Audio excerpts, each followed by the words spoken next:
Primeiramente, gostaria de começar desejando um bom dia a todos vocês e gostaria de repetir a vocês um agradecimento que eu fiz ao Paviani agora mais cedo. Além da oportunidade de estar aqui falando para todos vocês, agradeço também a oportunidade de terem me tirado de Brasília nesta época do ano. Brasília está fazendo 40 graus todo dia, a sensação térmica de 40 graus, umidade relativa do ar abaixo de 25%. Vim aqui encontrar chuva, está sendo um dos grandes atrativos da região, além, é claro, dos bons vinhos e o excelente evento que está sendo organizado. Vamos lá. Mais tarde, nós teremos o Silas Santiago, que vai falar sobre a Lei Complementar 155, que foi exatamente essa lei que colocou o setor de vinhos dentro do Simples Nacional.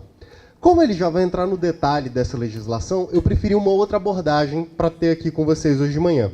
Eu resolvi trazer alguns dados gerais sobre o Simples Nacional para que vocês possam ver aonde, a partir de 2018, vocês vão estar entrando.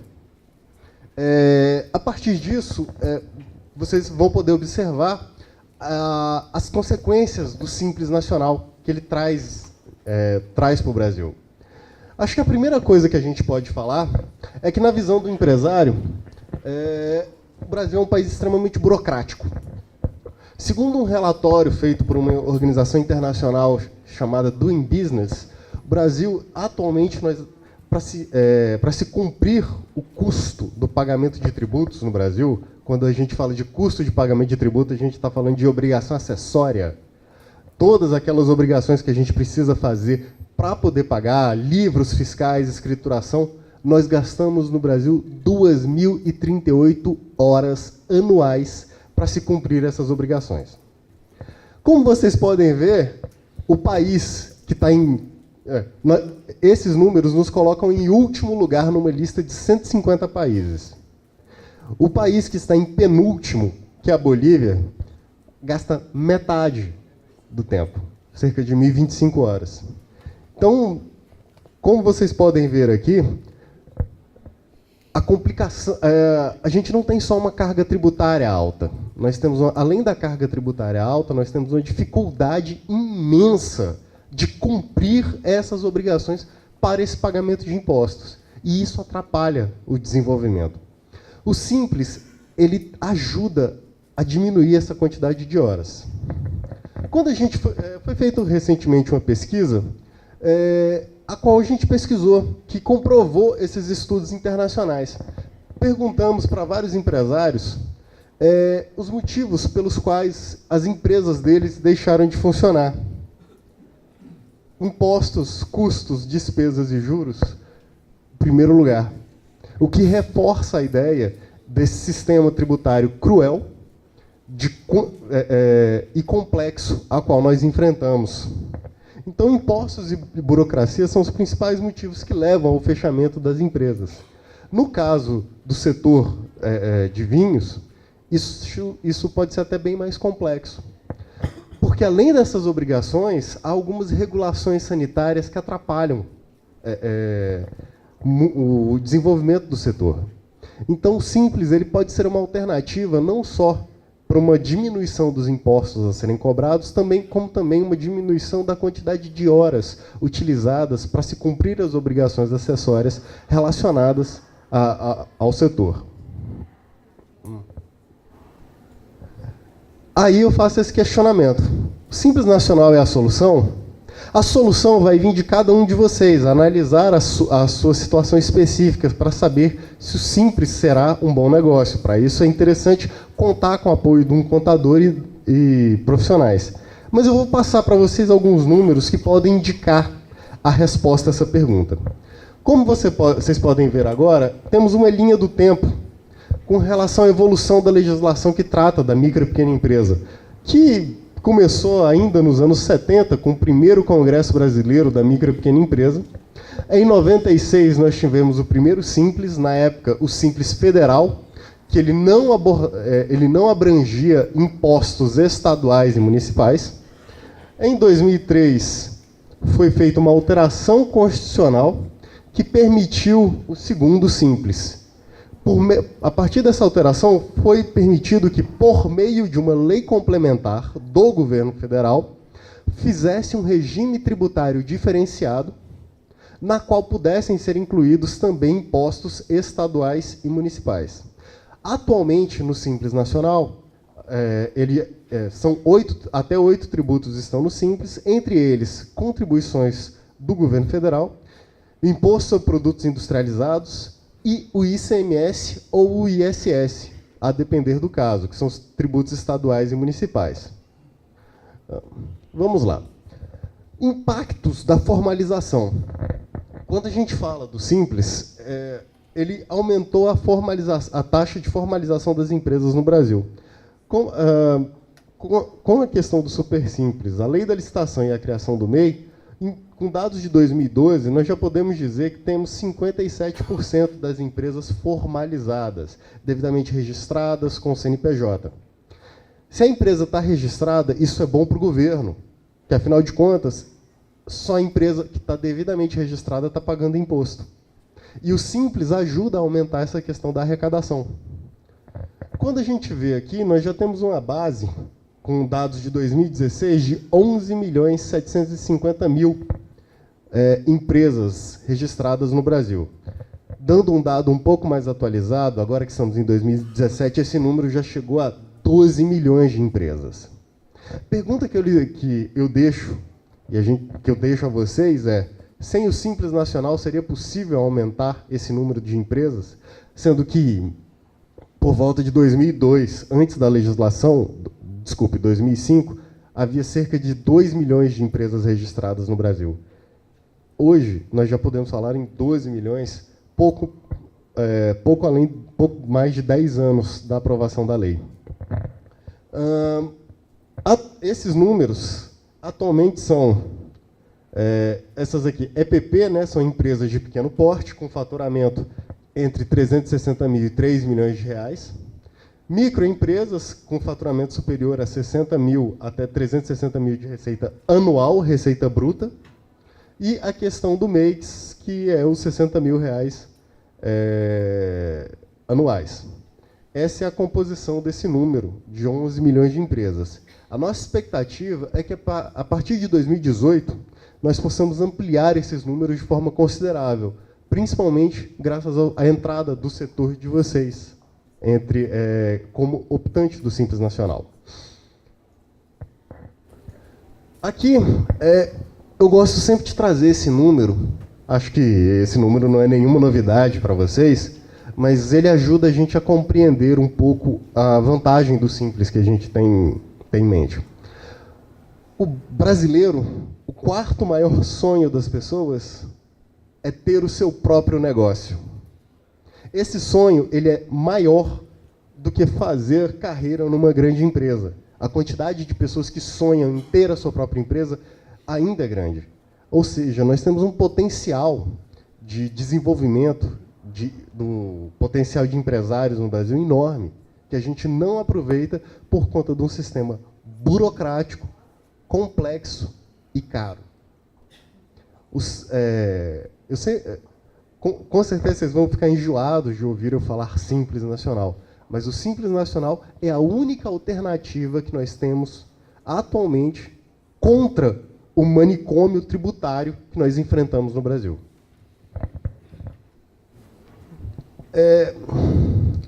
Quando a gente fala sobre arrecadação no Simples, nós sempre falamos de essas empresas representam tanto de arrecadação, não são um valor tão expressivo, elas não conseguem trazer tanto, não tem peso tão grande assim na arrecadação. Bem, pois elas têm. Qual é o peso da arrecadação? Eram empresas informais que passaram a se formalizar. E, a partir disso, nós temos esses dados que trazem o impacto do Simples para os governos. Ou seja, como vocês podem ver aqui, tirando esse pequeno período de crise que nós tivemos de 2015 para cá, as receitas do Simples Nacional apenas aumentam para todos os entes do governo, para todos os entes, sejam municípios, estados ou o próprio governo federal. Nesse cenário, Não há como a gente falar que o Simples ele é um prejuízo. Pelo contrário, as receitas decorrentes do Simples Nacional apenas aumentam. Então, o Simples ele é um excelente negócio, não só para o empresário, mas também para o governo, que tem um aumento da sua arrecadação. Nesses casos aqui, os municípios eles acabam sendo os maiores beneficiados, que, como podem ver, foram que tiveram suas receitas mais ampliadas.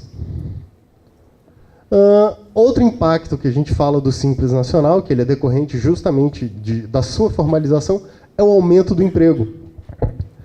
Ao contrário da crença popular, quem realmente gera emprego no Brasil é a pequena empresa. Vamos lá. Como vocês podem ver, aqui no mais claro, nós temos as médias e grandes empresas. Em azul, as micro e pequenas empresas. Isso aqui são os dados de empregos gerados no Brasil. Como vocês podem ver, as micro e pequenas sempre geraram mais empregos que as grandes. E durante os períodos de crise, em 2012, 2014, quem segurou o emprego no Brasil foi micro e pequena empresa, enquanto as grandes estavam retraindo. Em 2015, nós tivemos o primeiro ano que a pequena empresa começou a demitir. Lembrando que a crise já está aí desde 2013. Só que já em 2017, a gente pode ver que já está tendo uma recuperação de emprego. O que eu gostaria muito é que a partir do ano que vem, 2018, eu já possa colocar nesse gráfico os empregos gerados pelo setor da viticultura. Porque nós sabemos disso, que entre as pequenas vinícolas que existem aqui, esse número de empregos vai aumentar. Então, são esses pequenos produtores, as pequenas vinícolas, que contribuem justamente para o desenvolvimento e para a geração de emprego. A sobrevivência. A gente retirou aqui a questão do setor agropecuário, né? Mas a gente pode ver que a taxa de sobrevivência em 2 anos dessas empresas que são optantes do Simples, ela é maior. Segundo alguns estudos, a gente sabe, 2 anos, 2, 3 anos é aquele período que você descobre se a empresa realmente vai dar lucro ou não, se realmente a sua iniciativa de abrir um negócio deu certo. Entre os optantes do Simples, o índice de sobrevivência é maior do que aqueles que não são optantes. As empresas optantes pelo Simples possuem 2 vezes mais chances de sobreviver após 2 anos da abertura das que não optantes. Essa tendência, e vocês podem ver aqui, as empresas adeptas do Simples vivem mais. Vamos lá. Trazendo um pouco de perspectivas para o futuro. Mais tarde, o Silas Santiago vai conversar com vocês sobre a Lei Complementar 155, que foi justamente a lei que colocou o setor da viticultura e da produção artesanal de bebidas alcoólicas dentro do Simples. Mas essa lei ela também trouxe alguns problemas, que a gente esbarrou tivemos barreiras muito grandes com relação ao desenvolvimento dela. Eu vou trazer as consequências de algumas dessas barreiras e, principalmente, a nossa proposta de tentar já modificar isso. Trazemos aqui uma pesquisa simples de 2017, utilizando a base de 2016. É bom a gente trazer esse número, porque vocês que irão entrar no Simples Nacional a partir de 2018, para poderem ter uma ideia dos benefícios que os aguardam. 90% dos empresários consultados, eles dizem que uma das maiores vantagens é saber que está em dia com os impostos. Vamos lá. Há como você saber exatamente quanto você pagou de tributos quando você tem o imposto de renda da pessoa jurídica, IPI, mais as contribuições sociais, mais o ICMS, mais PIS/COFINS, mais... Então, essa lista de siglas que para a gente está tão acostumado e que é capaz de enlouquecer qualquer pessoa que não nasceu no Brasil, a gente nunca sabe ao certo quanto o imposto está sendo pago. Com o Simples Nacional se consegue. Essa é uma das grandes vantagens. Outra vantagem do Simples é que você sabe exatamente o que você está pagando. Quantas vezes, não sei se já perceberam isso, aquela situação em que o empresário simplesmente recebe uma guia do contador dizendo, pague isso. Às vezes você nem sabe o que está pagando, só sabe que você tem que pagar, e que se não pagar você vai ter uma execução fiscal. Uma das vantagens do Simples é essa, você sabe exatamente o que está pagando. Outra vantagem é a redução do peso dos impostos, que para alguns setores pode chegar a 60%. Para 95% das empresas optantes, a principal melhoria é o aumento gradual dos impostos alinhados com o crescimento da empresa. O Simples Nacional ele é tributado com base em receita bruta anual. Ou seja, quanto menor a sua empresa, menor o seu faturamento, menos imposto você paga. À medida que você vai crescendo, vai aumentando o seu imposto, baseado no seu faturamento anual. Nós podemos ver aqui, sem falar no fato de que a legislação ela também tem uma diminuição de obrigações acessórias. Dentro da infinidade de livros fiscais que são obrigatórios no Brasil, entre os optantes do Simples, são apenas 6 livros. E eles estão descritos na lei e há uma proibição expressa de se exigir outras obrigações que não estão contidas lá. Então você tem, podemos dizer aqui, desburocratização, simplificação, redução da carga tributária. Nós temos essa base aqui, são os princípios que trazem para a micro e pequena empresa de vantagens do Simples Nacional. Mas ainda temos muito o que fazer. 70% das empresas optantes do Simples confirmam que estão sendo prejudicadas pela substituição tributária. É um dos grandes problemas enfrentados no Brasil hoje em dia e uma das grandes barreiras que enfrentamos dentro do Congresso, a qual só será possível só vamos conseguir superar com a ajuda dos empresários. Primeiro, quando falamos em acabar com a substituição tributária, diminuir a substituição tributária, a voz que mais é ouvida é a dos governadores, que dizem: o meu estado não consegue sobreviver sem a substituição. Logo, mexer nisso aqui é difícil. Prejudica o empresário? Muito. Mas com o aumento do apoio, a gente consegue. E há uma proposta. Eu vou até trazer essa proposta aqui mais para frente para vocês.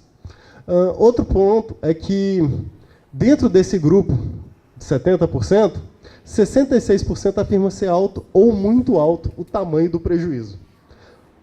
O ICMS, como um tributo estadual, que é justamente o que mais se usa, a questão da substituição tributária, a gente vê essa questão. Há um peso muito grande para os estados. E a gente precisa tentar resolver esse problema, principalmente por conta de micro e pequenas empresas. A gente tem algumas propostas para tentar resolver isso. Acho que a primeira delas, que a gente já traz para vocês, seria a integração e automação das obrigações acessórias.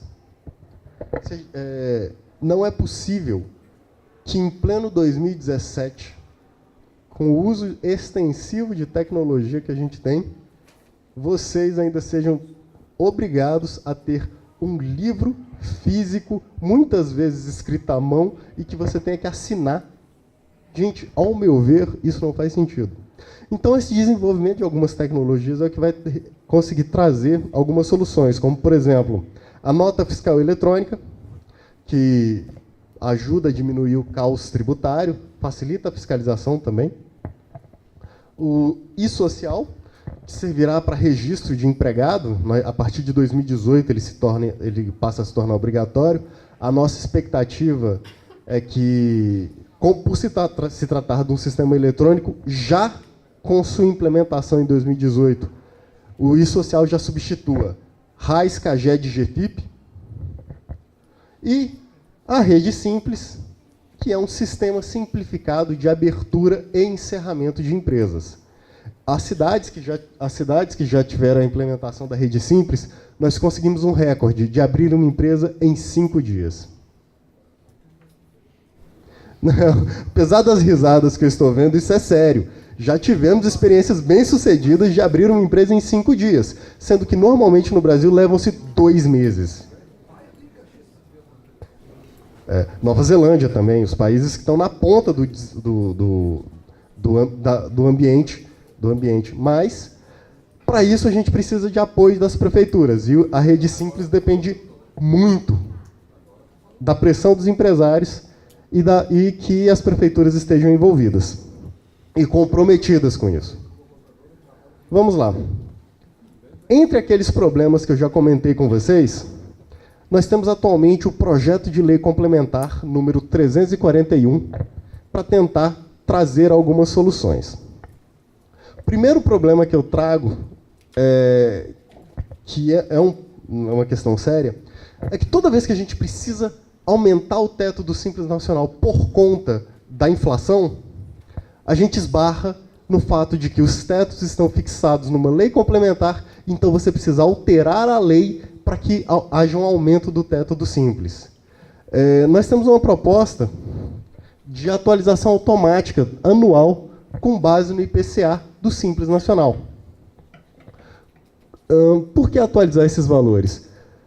O Sescom de São Paulo, ele trouxe um estudo que ele disse que, a partir de 2018, o teto do Simples Nacional irá aumentar de 3.600.000 para 4.800.000 reais por ano.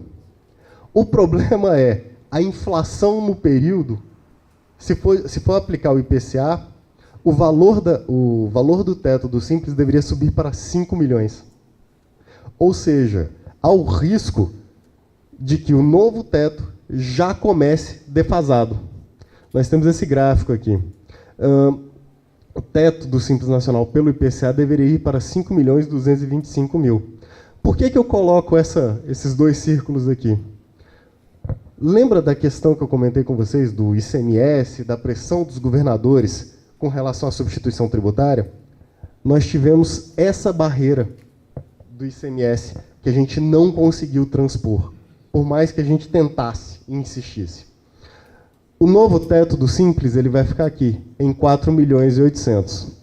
Porém, por essa sistemática, o ICMS e o ISS será por fora. Ou seja, recolhe-se o ICMS por dentro do Simples Nacional até 3.800.000. Depois de 3.800.000, os impostos federais passam a ser recolhidos dentro do Simples e os impostos estaduais e municipais por fora, pelo regime geral. A gente sabe que essa sistemática ela não é perfeita, mas foi o que foi possível de conseguir dentro da argumentação, dentro da pressão que foi exercida dentro do Congresso Nacional pelos governos dos estados que temiam uma perda de arrecadação. Voltando à questão da substituição tributária. A substituição tributária ela não está abrangida pelo Simples Nacional, que é um outro problema que a gente enfrenta. Esse projeto de lei que a gente traz, a gente tem uma proposta de limitar a 3,95 a substituição tributária. Esse percentual ele é o equivalente à maior carga de ICMS prevista no Simples. Ou seja, ao invés de se ter esse sistema atual, na qual paga-se o ICMS em substituição tributária de 18%, 20%, às vezes 32%, se você é optante pelo Simples, a sua substituição tributária está fixa em 3,95. Essa é a proposta que a gente está trazendo e está tramitando atualmente nesse projeto de lei, está tramitando na Câmara dos Deputados, relatado pelo deputado Otávio Leite, do Rio de Janeiro. Isso aqui é para a gente ver o quanto a substituição tributária prejudica os pequenos negócios. Nós fizemos esse gráfico aqui só de optantes do Simples. Em verde é a substituição tributária.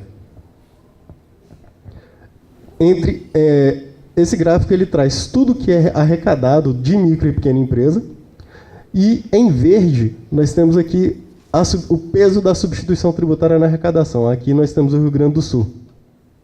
Então nós podemos ver o peso que isso exerce e o quanto os governadores não querem perder essa receita, apesar de sabermos que isso prejudica o empresário.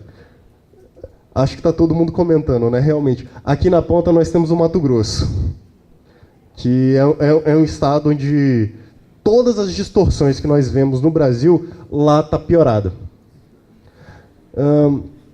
Vamos lá. Por que limitar a substituição tributária? Nós fizemos esse estudo aqui, que ele traz a questão da carga média. E nós resolvemos partir do seguinte princípio.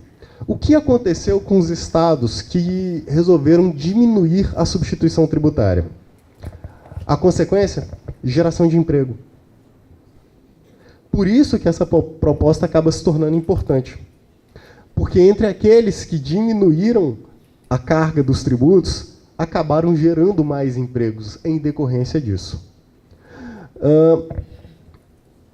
Aqui, ao final, eu gostaria de colocar algumas palavras para vocês. Primeira coisa é, o Simples, ele tem alguns problemas? Tem, não há como negá-los. Mas ele, entre as opções que nós temos atualmente no Brasil, nós temos o Simples ou um regime geral de tributação que ele é enlouquecedor. Entre a quantidade de tributos, quantidade de obrigações fiscais, a oportunidade de trazer o setor vitivinicultura para dentro do Simples é a oportunidade não só de crescimento do setor, mas de regularização e de geração de emprego. Então, eu trago a vocês isso. Eu quero terminar vocês com um convite. Estudem. Optem pelo Simples Nacional. Vocês farão parte de um grupo de empreendedores que está, aos poucos e com muita dificuldade, mudando esse país. E é a partir dessas pequenas mudanças que a gente vai conseguir o país com o qual a gente sempre sonhou. Meu nome é Thiago Moreira. Se alguém tiver alguma dúvida, pode entrar em contato comigo. O meu e-mail está aqui na tela. E, mais uma vez, gostaria de agradecer a oportunidade de falar para vocês. Não sei se vai abrir para algumas dúvidas. Ao final.